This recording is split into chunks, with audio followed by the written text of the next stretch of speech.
topic is about South Africa apartheid.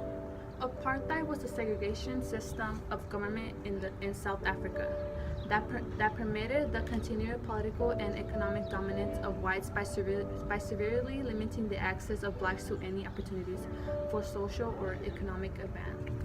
Apartness is an African word meaning separateness, and it was a systematic attempt to expand on existing segregationalist legislation and to codify customary racism of the society.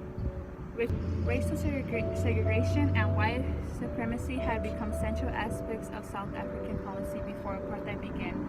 The controversial 1913 Land Act, passed 3 years after South Africa gained its independence, marked the beginning of territorial segregation by forcing Black Africans to live in reserves and making it illegal for them to work as sharecroppers. Opponents of the African Nationalist Congress, ANC. City leader Nelson Mandela worked closely with President F.W. de Klerk's government to draw up a new constitution for South Africa after both sides made concessions. They reached an agreement in 1993 and would share the Nubik. Was it Nubik? I think it was. Yeah, okay. Peace Prize.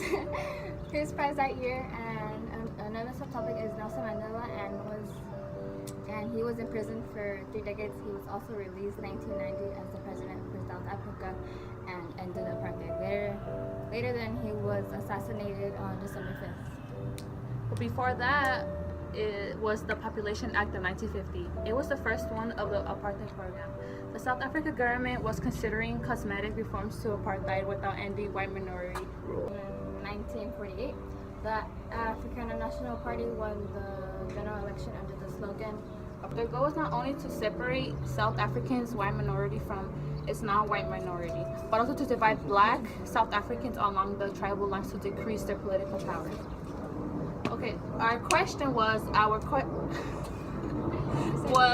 how did apartheid affect life in South? Okay, it affected life because they were evicted from their homes and forced into segregated residential areas. The segregation affected access to social amenities and institutions.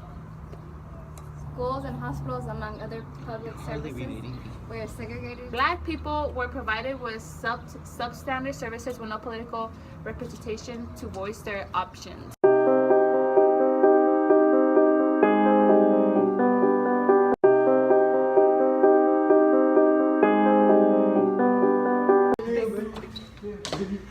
Oh my god. What's that one thing you said? Yeah, baby, what is it doing?